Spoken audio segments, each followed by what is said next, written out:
உட்காருவோம். தேவனுடைய சமூகத்தில் ஏசாயா தீர்க்கதரிசி புஸ்தகம் 30ஆம் அதிகாரம் 18ஆம் வசனம், சங்கீதங்களின் புஸ்தகம் 40ஆம் சங்கீதம் 1ஆம் வசனம். ஆனாலும் உங்களுக்கு இறங்கும்படி கர்த்தர் காத்திருப்பார், உங்கள் மேல் மனதிருக்கும்படி எழுந்திருப்பார். கர்த்தர் நீதி செய்கிற தேவன், அவருக்கு காத்திருக்கிற அனைவரும் பாக்கியவான்கள். கர்த்தருக்காக பொறுமையுடன் காத்திருந்தேன், அவர் எந்திரமாய் சாய்ந்து என் கூப்பிடுதலை கேட்டார். ஆமென். கண்களை மூடி செபிக்கலாம். எங்கள் அன்பின் பரலோக பிதாவே, கோடி ஸ்தோத்திரப்பா. மகிமையின் ராஜாவே, நீங்கள் கொடுத்த இந்த புதிய வாரத்துக்காக நன்றி, புதிய நாளுக்காக நன்றி. இந்த புதிய நாளும் கர்த்தருடைய ஆவியான எங்களோடு இடைபெறும்படியாக செபிக்கிறோம்.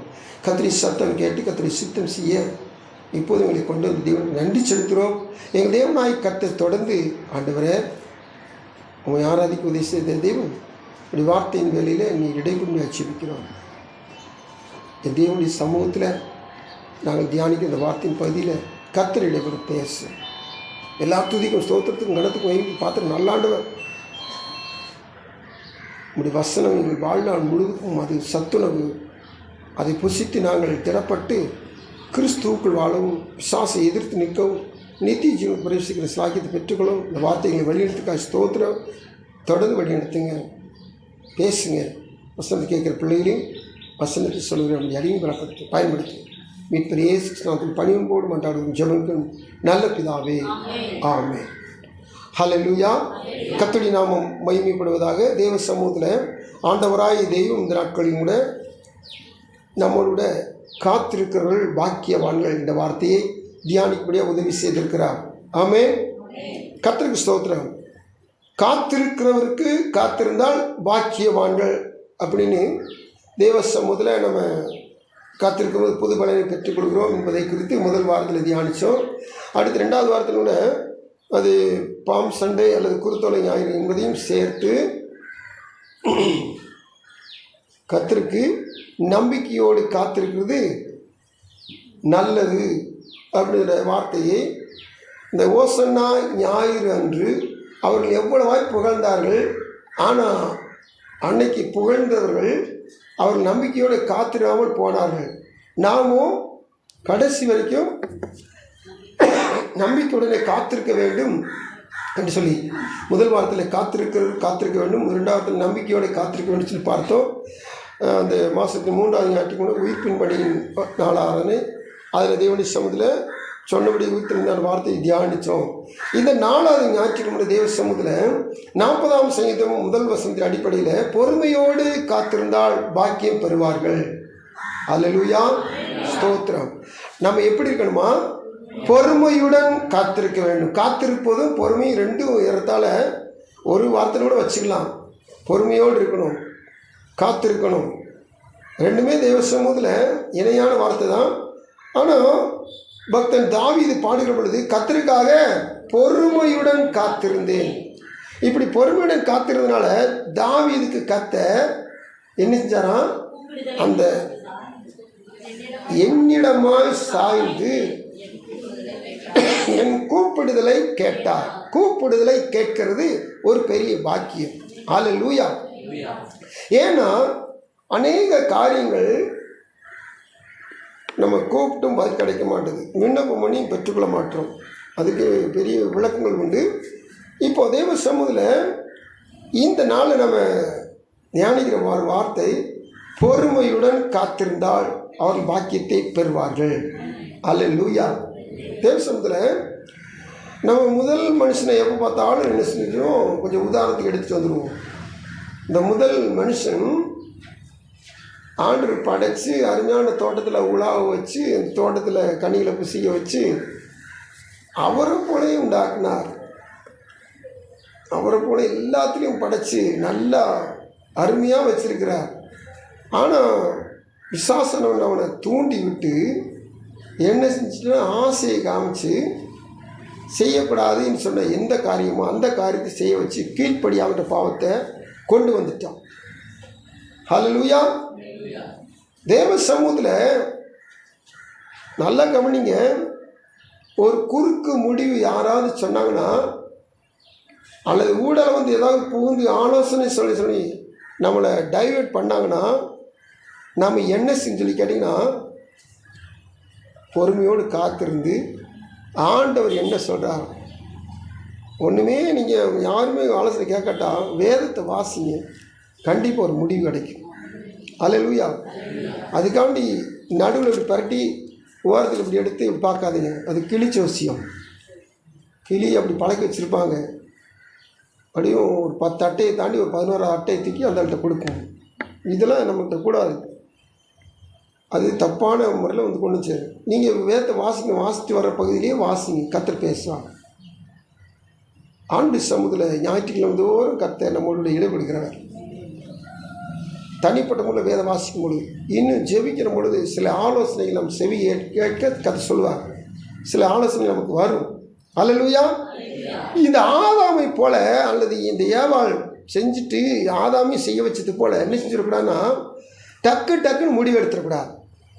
ஆண்டு சொல்றாரு, பொறுமையுடன் காத்திரு, பொறுமையுடன் காத்திரு. அல்லேலூயா. எங்க தினந்தோறும் வந்து உலாவுறார், தினந்தோறும் வந்து குளிர்ச்சியான வேலையில் உலாவுறார். இன்னைக்கு அந்த வேலை வர்றதுக்கு முன்னாடியும் அவன் வந்துட்டான். அவன் வந்துட்டு என்ன செஞ்சான்? நீங்கள் அதை புசிச்சிங்கன்னா சாக மாட்டீங்க. எப்படி இருப்பீங்க? இந்த பாருங்க, ஏற்கனவே இருக்கிறதவே அவன் இப்படி கூட்டி காமிக்கிறான்.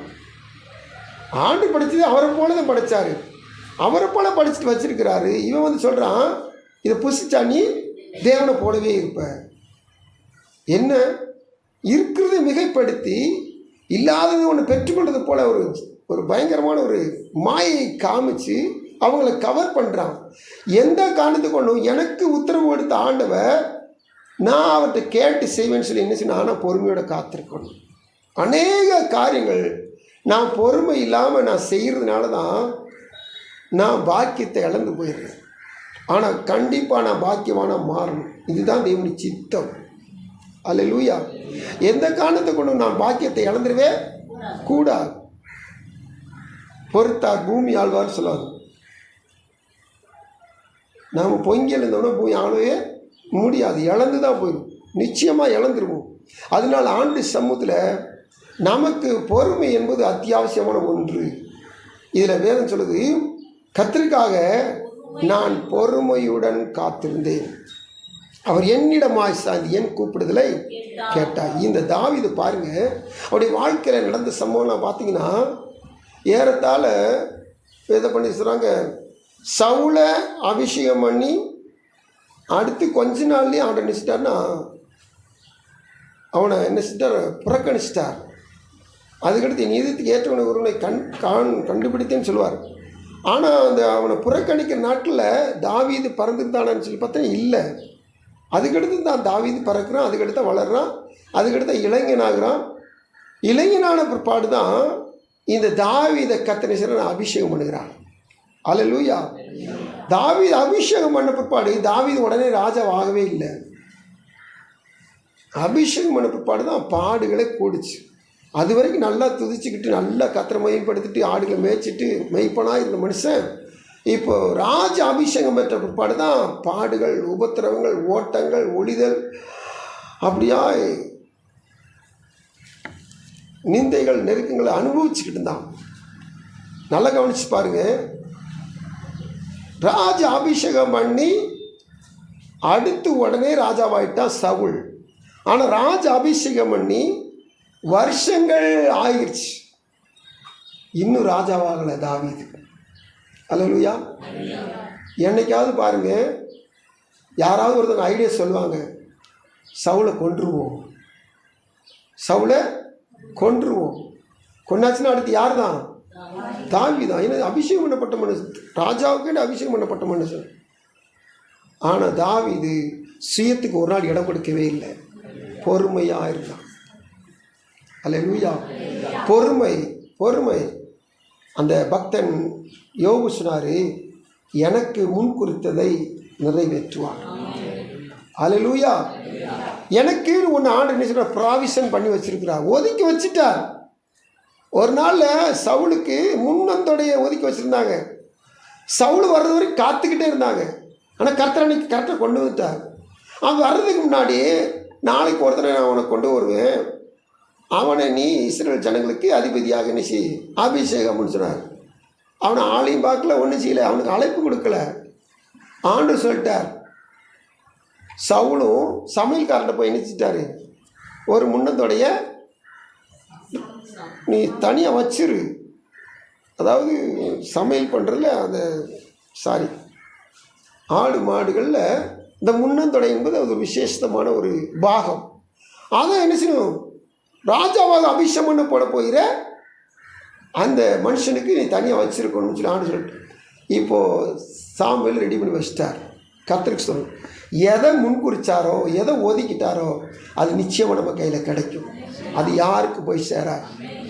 ஆனால் நம்ம பொறுமை இழக்கிறதுனால தான் அநேக நேரங்களில் பாக்கியத்தை பெற்றுக்கலாம் போயிடும், இழந்து போயிடும். ஏன்னு சொல்லி கேட்டிங்கன்னா, நம்ம 2 ராஜாக்களின் புத்தகத்தில் 7ஆம் அதிகாரம் நினைக்கிறேன், அதில் ஒரு சம்பவம் உண்டு. அந்த சம்பவம் சொல்லி கேட்டிங்கன்னா, ஆகாப் மகன் யோராம் ராஜாவாக இருக்கிறான். அவன் காலத்தில் சீரியர்கள் வந்து நினைச்சிட்டாங்க, தேசத்தை சமாரியாவை முற்றுகை போட்டாங்க. இப்படி முற்றுகை போட்டதுனால அந்த பட்டணம் சமாரி பட்டணம் ரொம்ப பஞ்சத்தில் போயிட்டுருக்கு. நம்ம ஏற்கனவே தியானிச்சிருக்கோம். காப்படி பயிர் பயங்கர விலை, கழுத தலையும் 80 வெள்ளி காசு விற்றுக்கிட்டு இருக்குது. இப்படி இருக்கிற பஞ்சத்தில் ராஜா ஆள் அனுப்பிச்சு, ஒரு ஸ்தானபதி அனுப்பிச்சு எலிசாட்ட போய், இவ்வளவு பஞ்சம் வந்துருச்சு, இனி நான் கர்த்தருக்காக இன்னமும் காத்திருக்கணுமா அப்படின்னு சொல்லி கோபத்தோடு கேட்டு வர சொல்கிறான். அப்படி கேட்க வந்த ஸ்தானபதி கேட்டுக்கிட்டு இருக்கும்போதேவும் வசனத்தை வாசிக்கல. 7ஆம் அதிகாரம்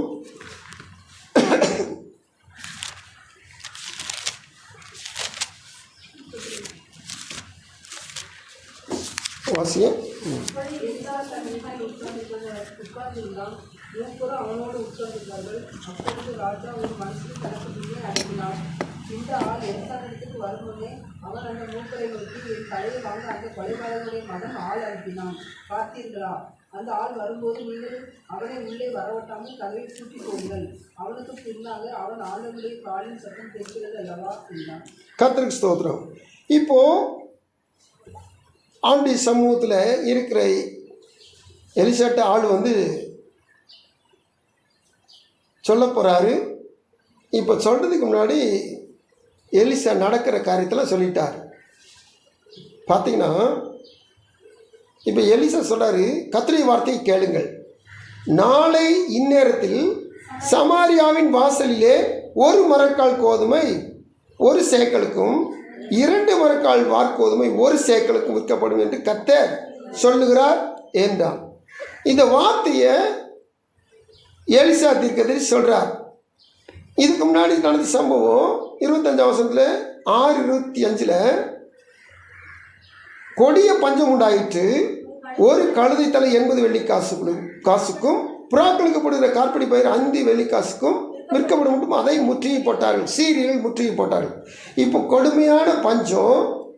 ஆனால் அந்த கொடுமையான பஞ்சத்தில் ஆண்டுறாரு, நாளை இந்நேரத்தில் 24 மணி நேரத்தில் ஒரு அற்புதம் நடக்க போகுது.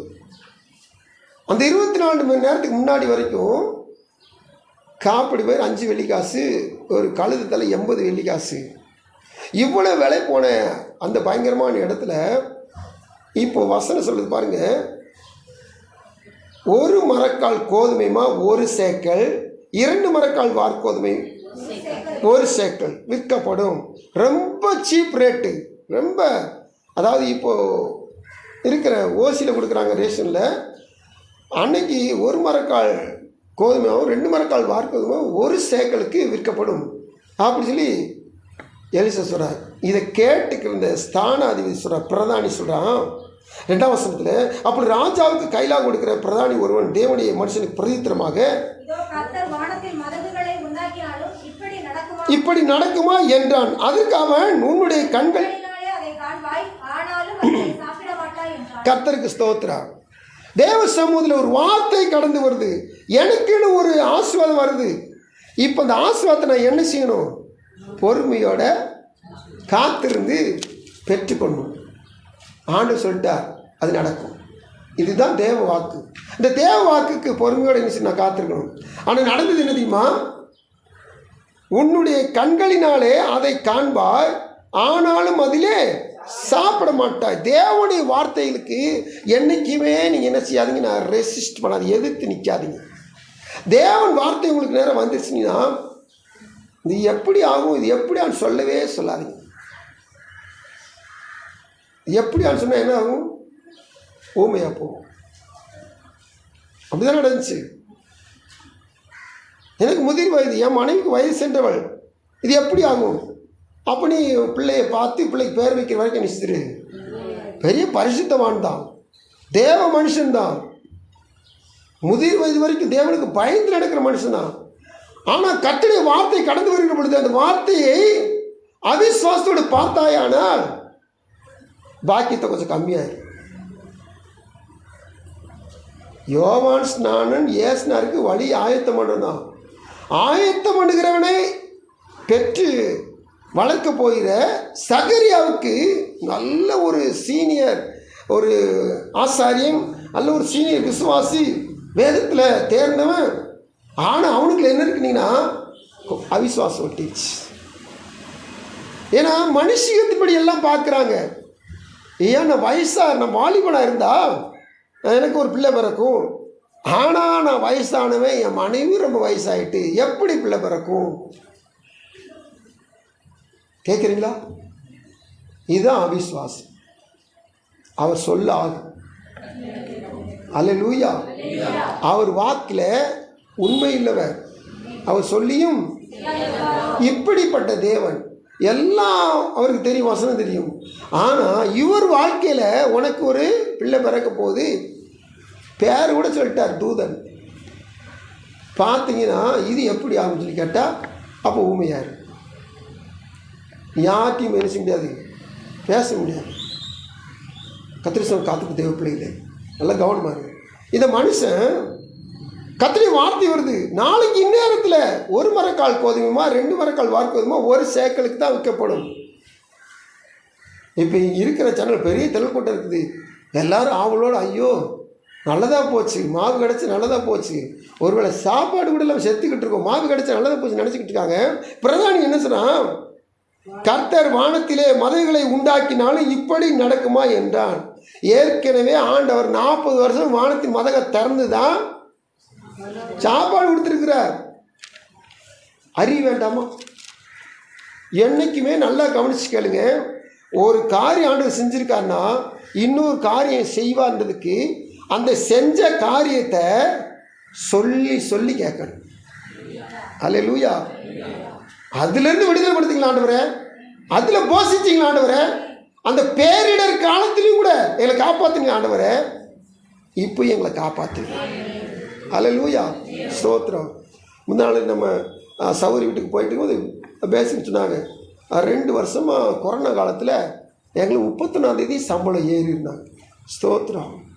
வேலைக்கு போகல, ஒன்றும் செய்யலை, ஆனால் கரெக்டாக சம்பளம் நினச்சிடும் ஏறி. அல்லேலூயா. நல்லா கவனிச்சு பாருங்க. ஆண்டவர் பேரிடர் காலத்திலே போஷிக்கிறவர், அவர் கிருபையின் காலத்தில் எவ்வளவோ போஷிக்க மாட்டார். அல்லேலூயா. எந்த காலத்திலும் அவர் கைவிடாத கர்த்தர். தேவ சமூகத்தில் வானத்தை திறந்து அந்த அவர் கொட்டினாலும் மாவு அப்படி வானத்திலிருந்து கொட்டி விட்டால் கூட இந்த விலைக்கு இந்த மாவு எப்படி கிடைக்கும்? 1 சேக்கலுக்கு 1 மரக்கால் கோதுமை எப்படி கிடைக்கும்? 2 மரக்கால் வார்கோதுமை எப்படி கிடைக்கும்? அவிசுவாசப்படாது. தேவன் உனக்கு ஆசீர்வாதத்தை வருஷிக்க வல்லவராக இருக்கிறார். எந்த காலத்துக்கு சந்தேகப்படாத. சந்தேகப்பட்ட போச்சு. இவன் இப்படி சொல்கிறான், வானத்தை திறந்து கொடுத்தவர் இன்னைக்கு கொடுக்க வல்லவராக இருக்கு அப்படி சொல்லியிருக்கலாம். இவன் என்னச்சுன்னா வானத்தை திறந்தாலும் இப்படி நடக்குமா என்றான். இப்போ எலிசா அவனுக்கு ஒரு வார்த்தை சொல்லிட்டார், எப்பா தம்பி நீ பார்ப்ப, நீ என்ன செய்ய மாட்ட, சாப்பிட மாட்ட. அப்போ அதுக்கு உள்ள அர்த்தம் என்ன இருக்குது? நீ செத்து போவ. எல்லாத்தையும் பார்ப்ப, மாவு விற்கிற பார்ப்ப, அந்த மாவை உனக்கு சாப்பிட்றதுக்கு உனக்கு பாக்கியம் கிடைக்காது. நடந்த சம்பவத்தை வாசித்து பாருங்க. 2ஆம் அதிகாரம் 17-18 வசனம் வாசிங்க. ராஜா தனக்கு கையிலாக கொடுத்த அந்த பிரதானி ஒலிவ வாசலில் விசாரிப்பாய் இருக்க கட்டளையிட்டிருந்தான். ஒலிவ வாசலிலே ஜனங்கள் அவனை நெருங்கி மிதித்ததினாலே ராஜா தேவனுடைய மனுஷனிடத்தில் வந்தபோது சொல்லியிருந்தபடி அவன் செத்து போனான். ஸ்தோத்திரம். 2 மரக்கால் வார்கோதுமையும் ஒரு சேக்கலுக்கும் 1 மரக்கால் கோதுமையுமா 1 சேக்கலுக்கும் 4 இன்னத்தில் சமாளில் ஒளிவு வாசல் விற்கும் என்று தேவனுடைய மனுஷன் ராஜாவோட சொன்னதின் படியே நடந்தது. கர்த்தருக்கு என்ன எலிசா சொன்னாரோ அது அப்படியே நடந்துச்சு. இவன் வாழ்க்கையும் கண்ணில் பார்த்தான், கையில் அள்ளி சாப்பிடாம செத்து போயிட்டான். ஸ்தோத்திரம். இதுக்கு காரணம் நடக்கும், பொறுமையோடு காத்திருப்போம், கர்த்தர் சொன்னது நடக்கும். ஒரு பக்தர் பாட்டு போட்டுக்கா பாருங்க, நீ செய்ய நினைத்தது ஒருபோதும் தடைப்படாதையா, எவரும் தடுக்க முடியாதையா, அதை யாரும் தடுக்க முடியாதையா, நீ முடிவெடுத்தா எவன் மாற்றுவா, நீ செய்கிறதை எவன் தடுப்பா, நீ செய்ய நினைத்தது ஒருபோதும் தடைப்படாதையா, எவரும் தடுக்க முடியாதையா, அதை யாரும் தடுக்க முடியாதையா. அல்லேலூயா. அப்போ தேவ சமூகத்தில் நல்லா கவனிச்சு பாருங்க, ஆண்டவர் ஒரு வார்த்தை சொல்லிட்டாருன்னா அந்த வார்த்தை நிச்சயம் நேரும். இப்போ நான் என்ன செய்யணும்? 40:1 சங்கீதம் சொல்லுது, நான் பொறுமையோட காத்து.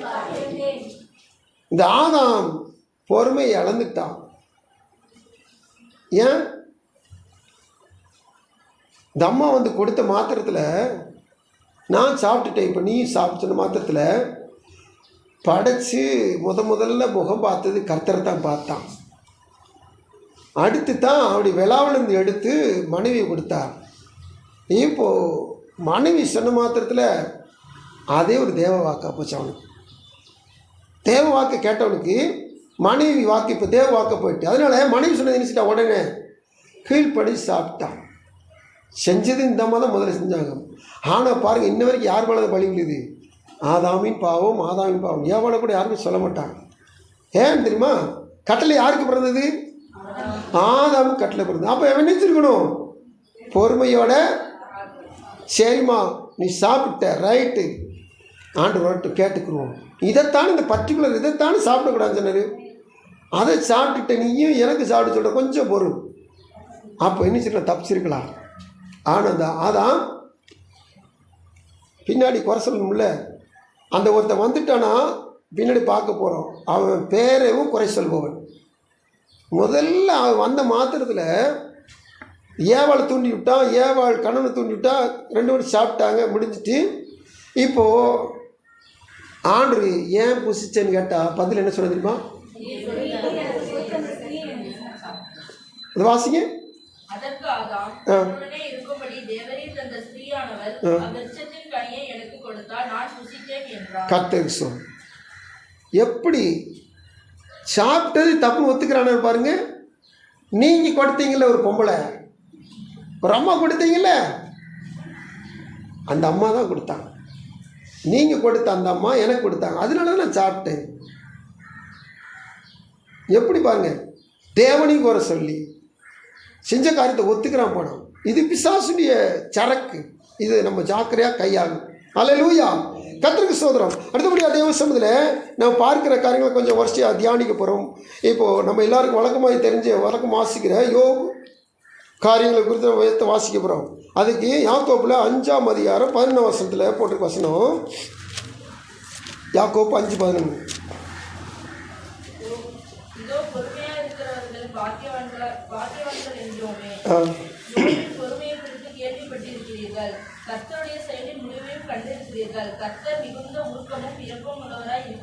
கர்த்தருக்கு ஸ்தோத்திரம். யோபு பழைய ஏற்பாடு நம்ம அதிகம் வாசிக்கிறோம். பெரிய 42 அதிகாரத்தில் ஃபுல்லாக கதானே அவர் தான். இந்த யோபு வசனம் சொல்லுது, யோபுவின் பொறுமையை குறித்து கேள்விப்பட்டிருக்கிறீர்கள். நம்ம யோபுகிட்ட என்ன பொறுமை குறித்து கேள்விப்பட்டிருக்கோம்? 3 நண்பர்கள் வந்தாங்க. 3 நண்பர்களுக்கும் பதில் பேசினான். விட்டு கொடுத்தானா? அவங்க ஒரு அதிகாரத்தில் கேள்வி கேட்டாங்கன்னா கம்ப்ளைண்ட் பண்ணாங்கன்னா இவன் 2 அதிகாரத்தில் கம்ப்ளைண்ட் பண்ணி இவன் திருப்பி ரிட்டர்ன் கொடுப்பான், பதிலடி கொடுப்பான். 1 ரன் எடுத்தால் இவன் 2 ரன் எடுப்பான்னு சொல்லுவாங்கள்ல, அது மாதிரி ஒரு அதிகாரத்தில் அவங்க எதிர்பார்த்து பேசுனா யோபு 2 அதிகாரம் இல்லாட்டி 3 அதிகாரம் பேசுவார், பதிலுக்கு பதில் விட்டான். சரி, நல்லா கவனிச்சு கேளுங்க. அடுத்து தன்னுடைய நியாயத்தெல்லாம் என்ன செஞ்சான், எடுத்துரைச்சான். அப்படி எடுத்துரைக்கும் போதே தேவன் மேலே லேசாக கம்ப்ளைண்ட் பண்ணிக்கிட்டே இருந்தான். யார்? யோபு. ஆனால் வசனம் சொல்லுது, யோபுவின் பொறுமையை குறித்து கேள்விப்பட்டிருக்கிறீர்களே. அப்போ யோபுட்ட என்ன பொறுமை இருந்துச்சு?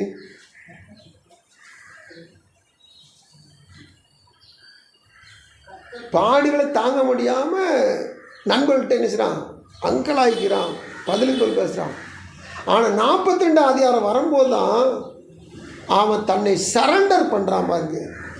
அப்படி சரண்டர் பண்ணும்போது தான் யோபுவின் பொறுமை குறித்து கர்த்தர் சர்டிஃபிகேட் கொடுக்குறார். நல்லா கவனிங்க.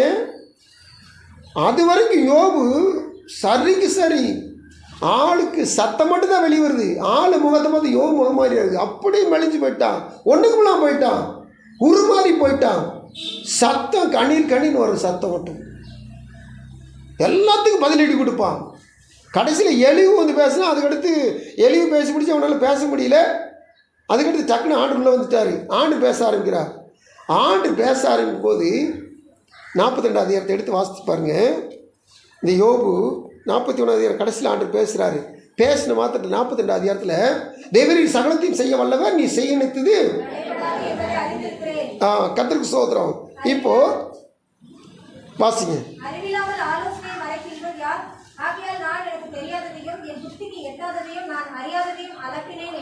3, 5, 6 வசனங்கள் வாசிக்கிற பொழுது இந்த வசனத்தில் இப்பொழுதோ என் கண் உம்மை காண்கிறது, ஆகையால் நான் என்னை அருவருத்து சூழிலும் சாம்பலிலும் இருக்கும் மனஸ்தாபப்படுகிறேன் என்றார். கர்த்தர் இந்த வார்த்தைகளை யோபோடே பேசின பின் கர்த்தர் தேமானியனான எலிபாசை நோக்கி, உன்மேலும் உன் 2 சிநேகிதர் மேலும் எனக்கு கோபம் மூடுகிறது. கொஞ்சம் பாருங்க. அதாவது இந்த 4 வசனத்திலையும் இல்லை 5 வசனத்திலும் 6 வசனத்தில் இருக்கிற காரியங்களை பாருங்கள். என் காதினால் உம்மை குறித்து கேள்விப்பட்டேன், இப்பொழுதோ என் கண் உம்மை காண்கிறது, ஆகையால் நான் என்னை அருவருத்து தூளிலும் சாம்பலிலும் இருந்து மனஸ்தாபப்படுகிறேன். நல்லா கவனிச்சு பாருங்க. இந்த வார்த்தை 6 வசனத்தில் இருக்கிற வார்த்தையை கவனிச்சு பாருங்க. தேவ சமூகத்தில் என்னை அருவருத்து, இதுவரைக்கும் 3 நண்பர்களுக்கு டஃப் கொடுத்துக்கிருந்தார், பதிலுக்கு பதில் கொடுத்துக்கிருந்தார். ஒரு அடி விட்டால் 2 அடி விடுவார், அப்படி இருந்தார். சொல்லல. நல்லா கவனிச்சு பாருங்க. இப்போ ஆண்டவர் பேசின பாடு இவருக்கு உணர்வு வருகிறது, உள் உணர்வு வேலை செய்யுது. என்னை அருவருத்து, ஒருவன் தன்னைத்தான் வெறுத்து தன் சிலுவையை எடுத்துக்கொண்டு என்னை பின்பற்றினால் அவனே எனக்கு சீசன் சொன்னார். அல்லேலூயா. இது புதிய ஏற்பாட்டில் ஆண்டவர் இயேசுடைய உபதேசம். தன்னை வெறுத்து தன் சிலுவை எடுத்துக்கொண்டு என்னை பின்பற்றாதவன் எனக்கு சீசனாக இருக்க மாட்டான்னு சொன்னார். அப்போது என்னையை வெறுக்கணும், சிலுவையை எடுக்கணும், அப்போ தான் அவருக்கு சீசன். சிலுவை எடுத்து அவரை பின்பற்றணும், அப்போ தான் அவருக்கு சீசன். இங்கே வார்த்தையை கவனிச்சு பாருங்கள். புதிய ஏற்பாட்டில் இயேசுன காரியம் எங்கே நடந்திருக்குது? ஆகையால் நான் என்னை அருவருத்து தூளிலும் சாம்பலிலும் இருந்து மனஸ்தாபப்படுகிறேன். அல்லேலூயா. இளையகுமாரன் மனஸ்தாபப்பட்டு தான் நினைச்சிட்டான், புத்தி தெளிஞ்சு தான் நினைச்சிட்டான், அப்பா வீட்டுக்கு வந்தான். அல்லேலூயா. நல்லா கவனிச்சு பாருங்க. இப்படி சொல்லிட்டு அவருடைய வார்த்தை முடிக்கிறான் யோபு. ஆண்டு சவுதில் தூளிலும் சாம்பலிலும் இருந்து மனஸ்தாபப்படுகிறேன். இந்த ஒரு சொல்லுதாங்க ஆண்டு அப்படி கவர்ந்துருச்சு.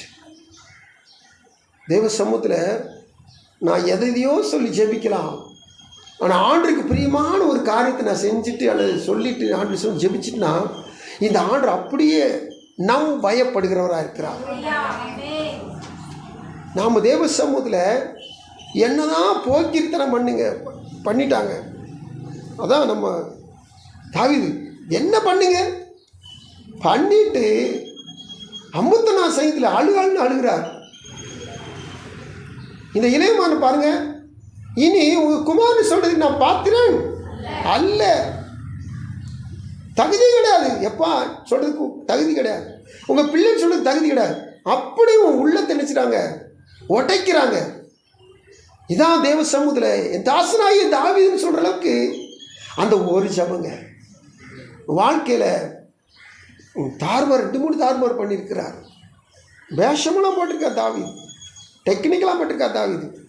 ஆனால் அந்த ஒரு ஜபம் ஆண்டவரை உருக்கி தம்பக்கமாக இழுத்துருச்சு. தேவசமர் காத்துக்கு தேவையில்லையே என்னை அறிவுறுத்து. இந்த ஒரு முக்கியம் 42:6 தான் இந்த வேதத்தில் ஒரு முக்கியமான ஒரு வார்த்தை. ஏன்னா ஆண்டவரே பயப்படுத்துகிற ஒரு வார்த்தை. தூளிலும் சாமலிருந்து மனஸ்தாபனம் என்றார். இந்த வார்த்தையில் கர்த்தர் கேட்ட மாத்திரத்தில் இப்போ யோபை விட்டுட்டார். இந்த 3 பேரை கூப்பிடுறார் பாருங்க. தேவனை எலிப்பாசை நோக்கி, உன் மேலும் உன் 2 சிநேகிதர் மேலும் எனக்கு கோபம் மூழுகிறது. என் தாசனா யோபு பேசினது போல் நீங்கள் என்னை குறித்து. இப்போ தாங்க யோபுடைய பொறுமை விளங்குது. நிதானத்துக்கு பொறுமைக்கு என்ன வித்தியாசம்? ரெண்டும் ஈக்குவல் தான். தப்பா சொல்கிறேன்னா? நிதானமாக பேசலை, பொறுமையாக பேசலை, ஈக்குவலா? அடுத்த வசனம் சொல்றார் பாருங்க. ஆதலால் நீங்கள் 7 காளையிலும் 7 ஆட்டுக்கடாக்களும் தெரிந்து கொண்டு என் தாசனா யோபனிடத்தில் போய் உங்களுக்காக சர்வாங்க தகவல்களை இடுங்கள். என் தாசனா யோபும் உங்களுக்காக வேண்டுதல் செய்வார்.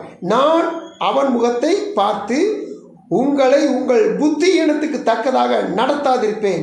என் தாசனாகி யோபு பேசினது போல் நீங்கள் என்னை குறித்து நிதானமாய் பேசவில்லை என்றார். 2 முறை ஆண்டவர் யோபை குறித்து சாட்சி சொல்கிறார். 7ஆம் வசனத்திலையும் 8ஆம் வசனத்தில் சாட்சி சொல்கிறார். யோபு போல நிதானமாக நீங்கள் பேசலை. நான் திரும்பி சொல்கிறேன், பழைய டாப்பிக்கில் திரும்பி சொல்கிறேன். 3 பேர் கொடுத்ததுக்கு 3 பேருக்கு 3 முறை கொடுத்தாங்கன்னா 6 முறை 9 முறை டஃப் கொடுக்குறவர், திருப்பி கொடுக்குறவர். ஆனால் ஆண்டவர்கிட்ட வந்து அவன் பேசலை. ஆண்டவர்கிட்ட அப்படியே சரணடைச்சிட்டான். என்னைக்கு நீங்கள் என்ன செஞ்சாலும் தேவ சமூகத்தில் முழங்கால போட்டீங்களா, என் தாசனே, என் பிள்ளையே, என் மகளேன்னு சொல்லி வச்சுருவாரு. உங்களை ஆசீர்வதிச்சுட்டு உங்கள் சத்துருட்ட அல்லது உங்களுக்கு விரம்ப எலும்புகிட்ட என் பிள்ளைகிட்ட நெருங்கின சாக்கரை. அல்லேலூயா. தேவசமர் காத்துக்கு தேவ பிள்ளையில இப்போ இவங்க செஞ்ச தப்புக்கு இவங்க என்ன செய்யணுமா? யோபுட்ட வந்து வழி செலுத்துறதுக்கு என்ன செய்யணுமா? சொல்லணுமா? ஸ்தோத்திரம். இப்போ அப்பொழுது தேவனின் எலிப்பாசும் சூவினாய் பில்தாது நாமத்தின சோபாரும் போய் கர்த்தர் தங்கள் சொன்னபடி செய்தார்கள். அப்பொழுது கர்த்தர் யோபின் முகத்தை பார்த்தார். கர்த்தருக்கு ஸ்தோத்திரம். கர்த்தருக்காக பொறுமையுடன் காத்திருந்தேன், அவர் என்னமாய் சாயந்தரம் கூப்பிடுதலை கேட்டார். இப்போ யோபுவின் பொறுமை குறித்து கேள்விப்பட்டிருக்கிறீர்களே. யோபுவின் பொறுமை கடைசி நாட்கள் விளங்குச்சு. ஆபிரகாம் பொறுமை எப்போ விளங்குச்சு? அந்த போதும் விளங்குச்சு. அப்போ தேவ சமூகத்தில் பாருங்க. ஏன்னா அது வரைக்கும் ஆபிரகாம் கொஞ்சம் டென்ஷன் ஆவார், காரியங்களை நினைச்சுவார், சந்தேகப்படுவார். ஆனால் அவருக்கு 100% விசுவாசம் எப்போ வந்துச்சுன்னா தான் மகனை பலி செலுத்த போகும்போது தைரியம் வந்துட்டு. ஏன் அந்த தைரியம்? கொடுத்தார்ல, எடுத்தாலும் திரும்பி கொடுப்பார். அல்லேலூயா. நீங்கள் ஒரு நாள் சந்தேகப்படாதீங்க, அவிசுவாசப்படவே படாதீங்க. கொடுத்தார்ல, அப்படிதானே கேட்குறாரு, திரும்பி கொடுப்பா. நான் இழந்து போகவே மாட்டேன், நான் நஷ்டப்பட்டு போகவே மாட்டேன், நான் குறைபடவே மாட்டேன். தேவ சமுதிரம் காத்துக்கு தேவ பிள்ளையிலே கத்தர் கொடுத்தார், கத்தர் எடுத்தார், கத்தர் ஞாபகத்துக்கு ஸ்தோத்திரம். தேவனாய் கத்தரி சொல்ல இந்த யோபுக்கு ஆண்டவர் நம்ம வாசித்து அவருக்கு காத்திருக்க அனைவரும் பாக்கியவான்கள். அவருக்கு காத்திருக்கிறவர்கள் காத்திருக்கிறதால் பாக்கியவான்கள். நம்பிக்கையுடன் காத்திருந்தா பாக்கியவான்கள். இன்னைக்கு பொறுமையுடன் காத்திருந்தா பாக்கியவான். யோபு பொறுமையுடன் காத்திருந்தார். என்ன பாக்கியத்தை பெற்றுக்கொண்டார்? வசனம் சொல்லு 10ஆம் வசனத்தில் 2 மடங்கு நன்மை. சே, இந்த பாருங்க, வசனம் சொல்லு பாருங்க. சோத்திரம். யோபுக்கு 12ஆம் வசனத்தில் வாசிக்கிற பொழுது 13ஆம் வசனத்தில் 7 குமாரரும் 3 குமாரத்திலும் அவனுக்கு பிறந்தார்கள். இப்போ இந்த வசனத்தை நான் என்ன சொல்றேன்னா நல்லா கவனிச்சு பாருங்க. யோபு செத்து போயிட்டான். யோபுடைய பிள்ளைகள் செத்து போயிட்டான். 7 ஆம்பளை பிள்ளை செத்துருச்சு, 3 பிள்ளை செத்துருச்சு. கணவன் மனைவி மாத்திரம் இருக்கிறாங்க. இன்னைக்கு இந்த இப்படி பட்டவங்க வெளியே போனாங்கன்னா மக்களை என்ன சொல்லுவாங்க தெரியுமா? ஒரு மாதிரி சாவ வார்த்தையை பயன்படுத்துவாங்க. என்ன பாவம் செஞ்சானோ மூஞ்சியில் முழிச்சா உட்படா சொல்லுவாங்களா இல்லையா? கண்டிப்பாக சொல்லுவாங்க. யோபு வெளியே எந்திரிச்சு நடமாட முடியாது. யோபு மனைவி தலையிட்டு வெளியே போகவே முடியாது. நல்ல கவனிங்க. ஆண்டவர் நிந்தையை நீக்கிறவர், கண்ணீரை துடைக்கிறவர். 10 பிள்ளை செத்துச்சு, அவனுக்கு இப்போ வயசு ஆகிட்டு திரும்பமாக 10 பிள்ளை கொடுக்குறான். அதுக்கு தான் அந்த வசனம் 7 குமாரரும் 3 குமாரத்தில் அவனுக்கு பிறந்தார்கள். இப்போ தகப்பனே தந்தையே தலை. யோப வேலைக்காரன் கூட மதிக்கலை. யோப மனைவியும் கொஞ்சம் மதிக்கலைன்னு வச்சுக்கலாம். யோப நண்பர்கள் மதிக்கலை, பட்டணத்தில் இருக்கிற மதிக்கலை.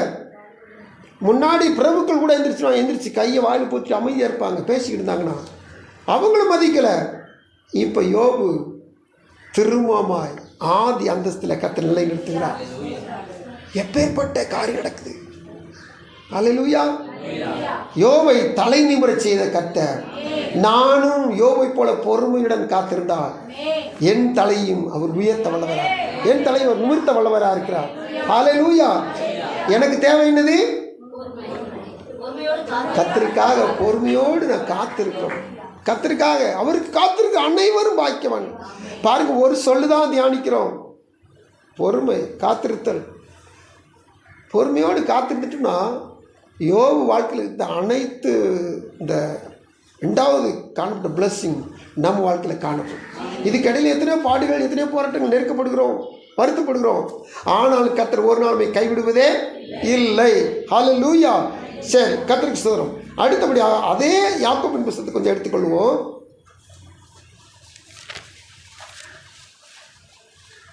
5 முதல்ல 14 வாசித்தோம்ல, இப்போ 7 to 10 வாசிப்போம். இப்படி இருக்க சகோதரரே, கர்த்தர் வருமளவும் நீடிய பொறுமையாய் இருங்கள். இதோ பயிரிடுகிறவன் பூமியின் நற்பலனை அடைய வேண்டும் என்று முன்மாறியும் பின்மாறியும் வருமளவும் நீடிய பொறுமையோடே காத்திருக்கிறான். நீங்களும் நீடிய பொறுமையோடு இருந்து உங்கள் இருதயங்களை ஸ்திரப்படுத்துங்கள். கர்த்தர் சமீபமாய் இருக்கிறதே. கர்த்தருக்கு ஸ்தோத்திரம். தேவ சமூகத்தில் இந்த வார்த்தை சொல்கிறத கவனித்து பாருங்க. ஒரு விவசாயி, அவனுக்கு என்ன இருக்குதான்? பொறுமை இருக்குதான். அதான் ஆண்டவர் சொல்கிறார் யாக்கோபு மூலம், இதோ பயிரிடுகிறவன் பூமியின் நற்பலனை அடைய வேண்டும் என்று முன்மாறியும் பின்மாறியும் வருமளவும் நீடிய பொறுமையோடு காத்திருக்கிறான். ஒரு விவசாயி வான்மழையை எதிர்பார்த்து காத்திருக்கிறான். இந்த வான்மழை பெஞ்சாதான் அவனுக்கு கோதுமையோ நெல்லோ அப்படி கம்போ எதுனாலும் சரி, சகலமும் வான்மழையை நம்பி தான். இந்த வான்மழையை டவுனில் இருக்கிறவங்க அதை கண்டுக்கவே மாட்டாங்க. ஆனால் விவசாயிகள் என்ன செய்வாங்க? அதை எதிர்பார்த்துக்கிட்டே இருப்பாங்க. அது முன்மாறியும் பின்மாறியும் பெஞ்சாதான் இந்த விவசாயியுடைய விவசாயம் செழிக்கும், தேசத்துடைய ஜனங்கள் போஷிக்கப்படுவார்கள்.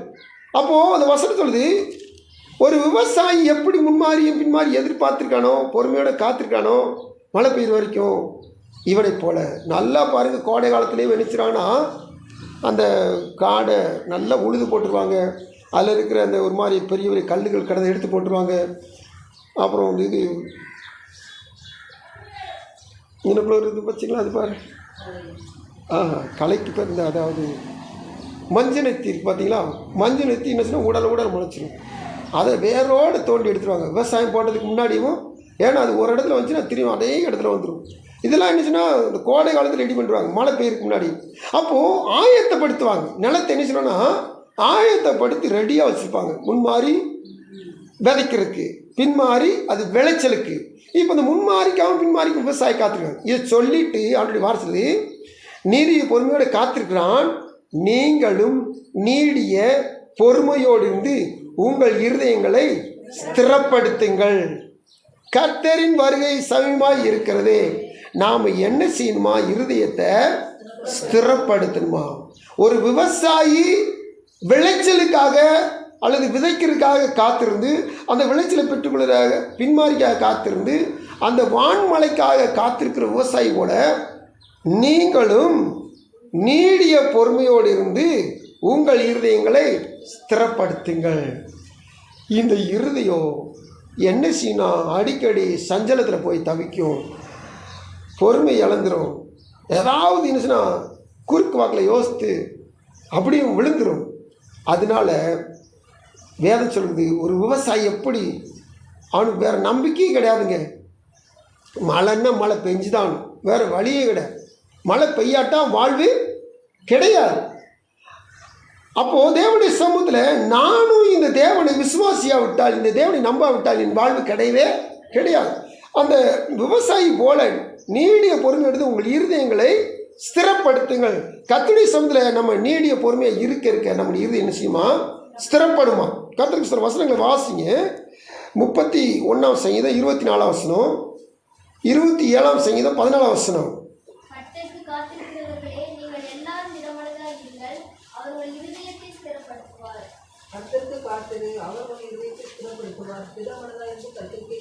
கர்த்தருக்கு காத்திருக்கணும், கர்த்தருக்கு காத்திருக்கணும். இருதயம் ஸ்திரப்படனா திரும்ப திரும்ப வேலை சொல்லுது. ஒரு விவசாயி முன்மாரிக்காக பின்மாரிக்காக காத்திருக்கிறது போல நாம் கர்த்தருடைய சமூகத்தில் காத்திருக்கணுமா?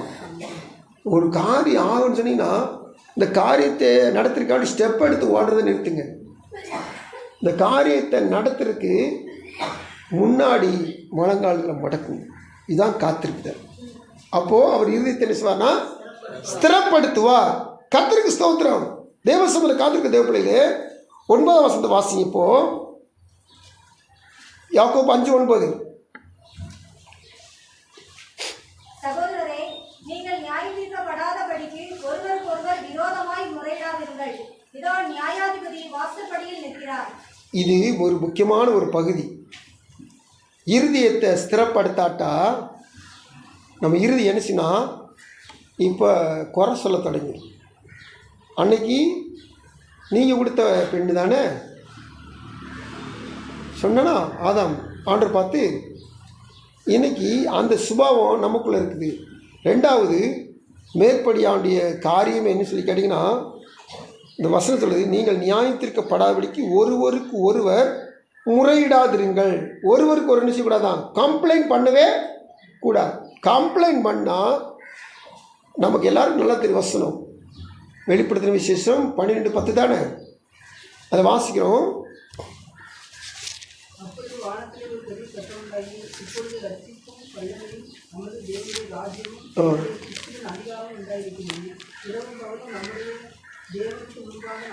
கவனிங்க, இரவும் பகலும் நம்முடைய தேவனுக்கு முன்பாக நம்முடைய சகோதரன் மேல் குற்றம் சுமத்தும் பொருட்டு அவர்கள் மேல் குற்றம் சாட்டுகிறவன் தாழ தள்ளப்பட்டு போனான்.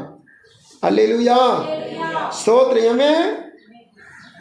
ராத்திரியும் பகலும் நம்ம ஆண்டவருக்கு முன்னாடி நின்றுக்கிட்டு என்ன செய்வானா, இந்த ஜபா இப்படி செய்கிறான், இந்த பால் தினம் எப்படி செய்கிறான், இந்த ஐசுக்கு இப்படி செய்கிறான், எப்போ பார்த்தா என்ன செய்வான், குற்றம் சாட்டிக்கிட்டே இருப்பான். எப்போ பார்த்தாலும் குற்றம் சாட்டிக்கிட்டே இருப்பான். அவன் குற்றம் சாட்டுகிறவன். பேரும் அக்யூசர். பிசாசு பேர் அநேக பேர், லூசிபர், அக்யூசர்.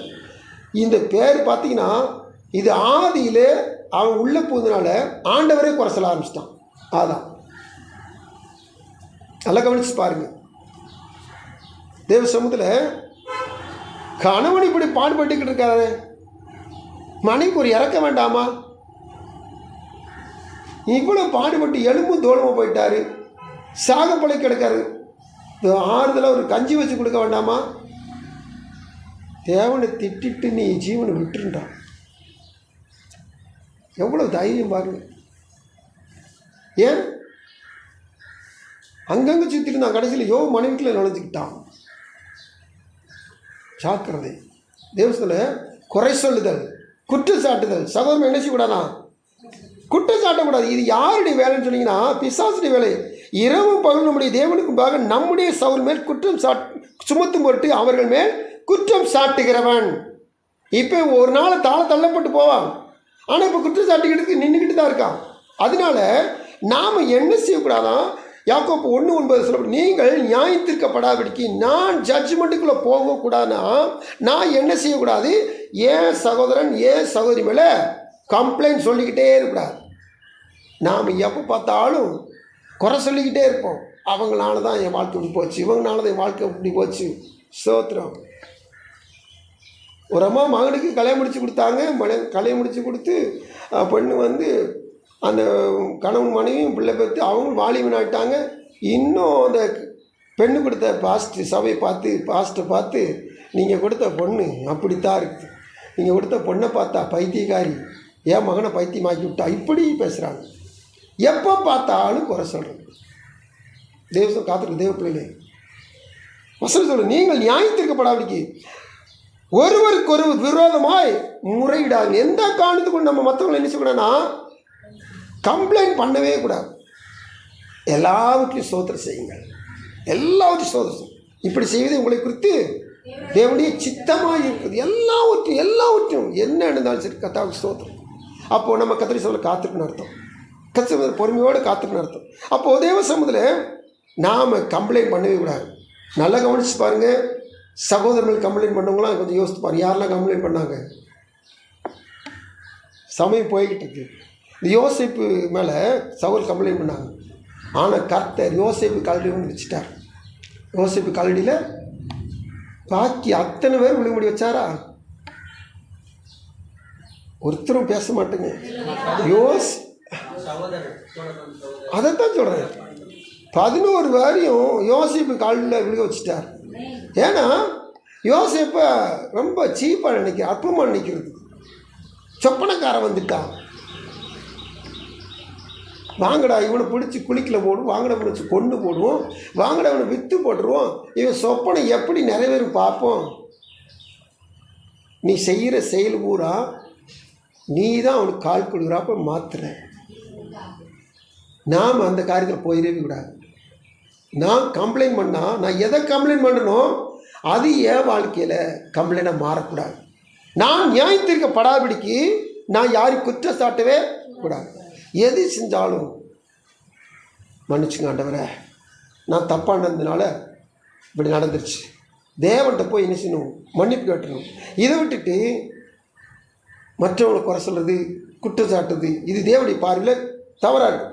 திரும்பி சொல்கிறேன், நீங்கள் நியாயத்திற்கப்படாதபடிக்கு ஒருவருக்கு ஒருவர் முறையிடாதிருங்கள். தாவீதை கூட பிறந்த சகோதரன் நினைச்சாங்க, அந்த கொஞ்சம் ஆடை விட்டு நீ எங்கே வந்த, உனக்கு திமிரில் ஆடை மேய்க்கிற விட்டுட்டு இங்கே வந்திருக்க, யுத்தத்தை வேடிக்கை வந்தியோ? அவங்க அப்பான்னு தானே வந்தான், முகாந்திரம் இல்லையா, நான் வருவதற்கு ஒரு முகாந்திரம் சொன்னான்ல. ஆனாலும் கூட இன்னொரு இடத்துல நின்று அங்கே வந்து திட்டுறது. ஆனால் 22வது அன்னைக்கு 1 சாமுவேல் 22வது இடத்துல நீங்கள் வாசி பார்த்தீங்கன்னா 1 சொல்லுது. வாசிங்க.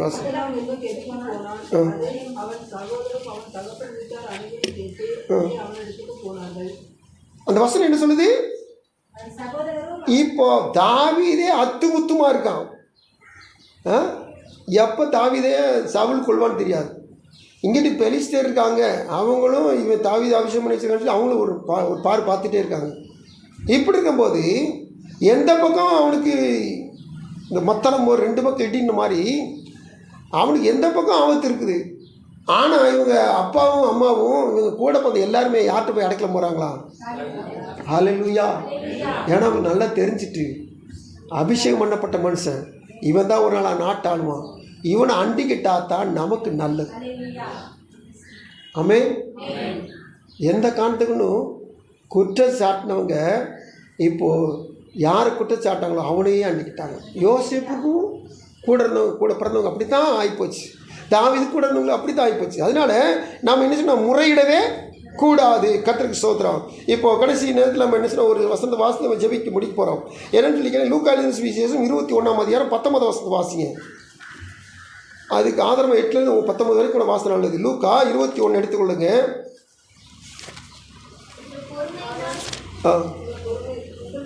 உங்கள் பொறுமையால் உங்கள் ஆத்துமாக்களை காத்து கொள்ளுங்கள். நீ நமக்கு பொறுமையாக இருந்து அதுவும் தேவ சமூகத்தில் பாக்கியத்தை பெற்றுக்கொள்ள நம்முடைய ஆத்துமாக்களை என்ன செய்யணுமா? காத்துக்கொள்ளணுமா. இதுக்கு நம்ம 8லிருந்து வாசிக்கணும், நல்லாயிருக்கும். வாசிக்க மட்டும் தான் போகிறோம். நல்லா வாசிங்க, சத்தமாக தெளிவாக. அதற்கு அவர், நீங்கள் வஞ்சிக்கப்படாதபடிக்கு எச்சரிக்கையாய் இருங்கள். ஏனெனில் அநேகர் வந்து என் நாமத்தை தரித்துக் கொண்டு நான் தான் கிறிஸ்து, வாரம் சமீபத்தில் என்று சொல்வார்கள். அவர்களை பின்பற்றாதிருங்கள். யுத்தங்களையும் கலகங்களையும் குறித்து நீங்கள் கேள்விப்படும் போது பயப்படாதிருங்கள். இவைகள் முன்னதாக சம்பவிக்க வேண்டியதே, ஆனால் முடிவு உடனே வராது.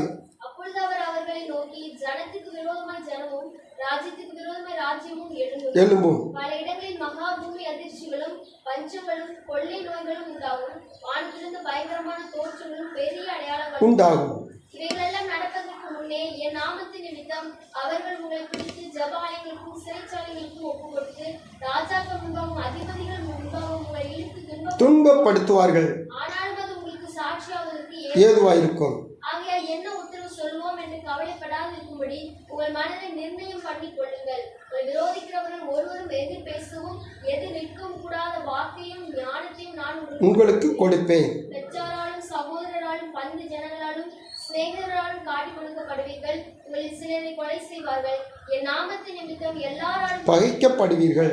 ஆனாலும் உங்கள் தலைமயிரில் ஒன்றாகிலும் அழியாது. உங்கள் பொறுமையினால் உங்கள் ஆத்துமாக்களை காத்துக் கொள்ளுங்கள். ஹல்லேலூயா. 8ஆம் வசனத்திலிருந்து வருகை குறித்தான சில அடையாளங்களை சொல்கிறார். எல்லாமே நடக்குது. நமக்குள்ளே ஒரு அவிசுவாசம் இருந்தாலும் சரி, நமக்குள்ளே ஒரு நம்ம வேத அறிவில் தேர்றவங்க போல இருந்தாலும் சரி, இதெல்லாம் அப்போ இருந்து இப்போ வரைக்கும் நடந்துக்கிட்டு தானே இருக்குது. இதெல்லாம் நடக்காத சம்மா இப்படி தான் நமக்கு தோணும். ஆனால் ஆண்டவர் வேதத்தில் அநேக, அதாவது எக்ஸ்பெக்டிங் சொல்லுவாங்களே, த்ரில் வச்சுருக்கிறார், அநேக சஸ்பென்ஸ் வச்சுருக்கிறார். எப்போ யாருக்கு என்ன சம்பவிக்குன்னு தெரியவே செய்யாது. ஆண்டு சமயத்தில் நமக்கு தெரியாதனால இதெல்லாம் சம்பவிக்கும். இதெல்லாம் இப்போ சம்பவிச்சுக்கிட்டே இருக்குது. 8லேருந்து 17 மாதம் பார்த்தீங்களா, எல்லாம் சம்பவிச்சிருக்கு. வசனம் சொல்லுது, உங்கள் பொறுமையில் உங்கள் ஆத்மாக்களை காத்துக்கணும். அப்போது நாம் பொறுமையாக இருப்போம், நீடிய பொறுமையாக இருப்போம். தேவ சமுதிர காத்திருக்கிறவருக்கு காத்திருப்போம், நம்பிக்கையோடு காத்திருப்போம், பொறுமையோடு காத்திருப்போம். நம்மை பாக்கியவான்கள் வரிசையில் கொண்டு வந்து கற்று சேர்ப்பார். கண்கள் இப்படி எல்லாரும் கத்திர நோக்கி பார்க்கலாம். எங்கள் அன்பின் பரலோக பிதாவின் கோல் ஸ்தோத்திரப்பா. மைமீன் ராஜாவே, நீங்கள் கொடுத்த இந்த புதிய நாளின் தெய்வ சமூகத்தில் கர்த்தர் பேசி வருகிற வார்த்தைக்காக ஸ்தோத்திரம். ஆண்டவரே, நாங்கள் ஒவ்வொரு நாளும் உங்கள் வார்த்தையை தியானிக்கிறோம். ஆனாலும் புதிதாக எங்களுக்கு நல்ல ஒரு வார்த்தைகளை நீங்கள் வெளிப்படுத்தி கொடுக்குறீங்க. ஸ்தோத்திரப்பா. ஆண்டவரே, உண்மையிலே ஆண்டவரே, நீர் எவ்வளவாய் உன்னதசியம் சொல்லப்பட்டு நேசிக்கிற ஆண்டவரே, மெய்யாகவே கர்த்தர் எங்களோடு இடைப்படுகிறதுக்காக ஸ்தோத்திரம். நாங்கள் பொறுமையோடு காத்திருக்கணும்ப்பா. எங்களுக்கு ஏதோ வச்சிருக்கீங்க, ஆனால் எங்கள் கண்ணு காணவில்ல, எங்கள் காது கேட்கல. நிச்சயமாக எங்களுக்கு கிடைக்கும். நாங்கள் பெற்றுக்கொண்ட வரைக்கும் நாங்கள் பொறுமையோடு காத்திருக்க உதவி செய்யும்.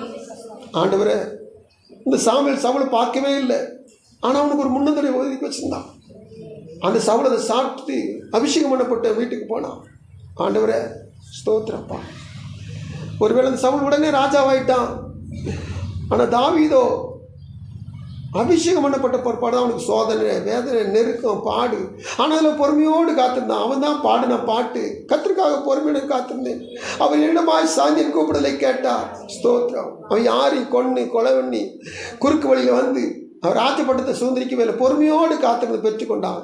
அவனுடைய ராஜ்யம் 40 வருஷமாக ஸ்திரப்பட்டதுன்னு சொல்லி நாங்கள் வேதத்தில் வாசித்து நாங்கள் ஆண்டவரே ஸ்தோத்திரம் போய் மகிமைப்படுத்துகிறோம்ப்பா. என் இயேசுவாய் கர்த்தர் எங்களுக்கு எதை முன்குறிச்சிங்களோ, இந்த பக்தன் யோபு சொன்னது போல, அது நிச்சயமாக எங்களுக்கு தருவீங்க. நாங்கள் பொறுமையோடு காத்திருக்க உதவி செய்யுங்கப்பா. நாங்கள் பொறுமையோடு காத்திருக்க உதவி செய்யுங்கப்பா. வந்த பிள்ளைகள் ஒவ்வொருவருக்கும் அந்த கத்திரிக்காக பொறுமையோடு காத்திருக்கிற அந்த நல்ல சுபாவத்தை எனக்கும் எங்களுக்கு தன்மையாக செபிக்கிறோம்ப்பா.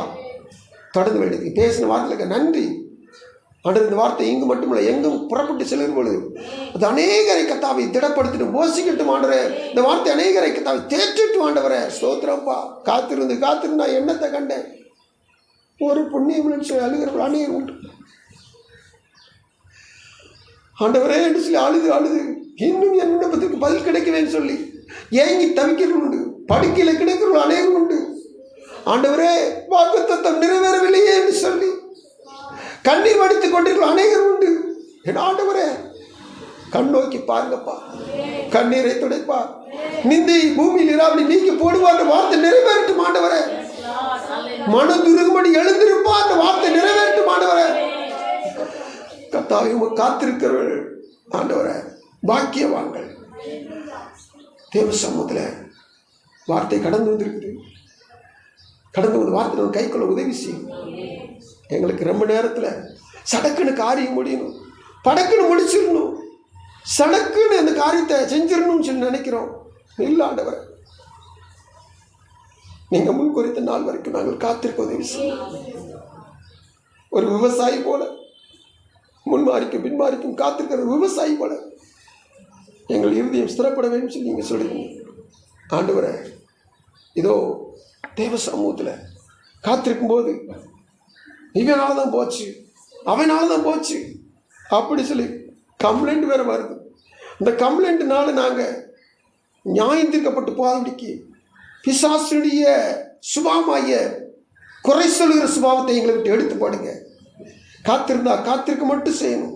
இந்த காத்திருக்க நேரத்தில் அவனை குறை சொல்லி இவனை குறை சொல்லி ஆண்டவர் வீட்டில் இருக்கிறவங்களை குறை சொல்லி பக்கத்தில் இருக்கிறவங்களை குறை சொல்லி ஆண்டவர் ஊழியரை குறை சொல்லி இப்படியா பல காரியங்களை குறை சொல்லி பிசாசுடைய சுபாவத்தை நாங்கள் வெளிப்படுத்துகிறோம். இதனால் நாங்கள் பொறுமை இழந்து போயிடுறோம், பாக்கியத்தை பெற தாமதிக்கிறோம். எந்த சகோதரர்கள் தாவீது மேலே எந்த யோசேப்பு மேலே குறை சொன்னாங்களோ, குறை சொன்னவங்களே அந்த சகோதரன் நடுவில் போய் அவங்கள தஞ்சமடியில் வைத்த ஆண்டவர் இந்த நான்கு தாவே வசனத்தை கேட்குற நாங்கள் பொறுமையாக இருந்து பாக்கியத்தை பெற்றுக்கொள்ள உதவி செய்யும். துதிகணமையும் நமக்கு ஒருவர்கள் வந்த பிள்ளைகள் ஆசிரியங்க சந்தோஷமானத்தை நிரப்புங்க. பெரிய காட்சி தாழ்த்தி விரிவாக்குறோம். ரட்சகர் மீட்பர் இயேசு நாமத்தில் பணியும்போடு மன்றாடுகிறோம். ஜெபம் கேளும் நல்ல பிதாவே, ஆமென்.